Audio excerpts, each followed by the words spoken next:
কাঁদতেছিস? আমার বাবার কথা অনেক মনে পড়তেছে। আমি যে বাবার সাথে একটু কথা বলতে পারতাম। বাবা আসার আগে বারবার আমারে বলছে তুই যাইস না মা, যাইস না। আমি বাবার কথা শুনিনি, বাবার অবাধ্য হয়ে আমি এখানে ঘুরতে আসছি।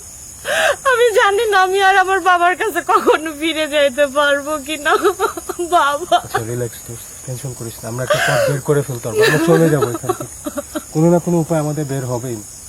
তো কাঁদিস না মামা, টেনশন নিস না, সব ঠিক হয়ে যাবে। আমরা এখান থেকে বের হতে পারবো আজকে।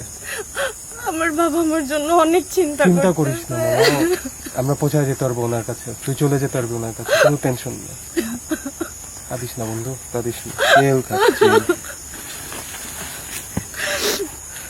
বন্ধু কান্দিস না, আমরা ইনশাআল্লাহ আমরা এখন থেকে যাবার না। কান্দিস না বন্ধু। আরে বন্ধু দন্দিস কি করবি আর বল, সব তোর দোষ।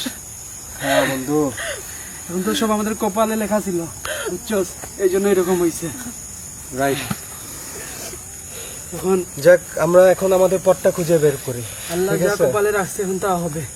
সন্ধ্যা হয়ে আসতেছে, অন্ধকার কান্দিস না। হচ্ছে, চল আমরা আমাদের একটা পথ খুঁজে বের করি। চল আমরা হাঁটি না, ওইদিকে দিয়ে পথ বের করি, চল ওইদিকে দিয়ে হাঁটি। টেনশন করিস না। ও আমাদের সন্ধ্যার আগে কোনো পথ বের করতে হবে, ঠিক আছে?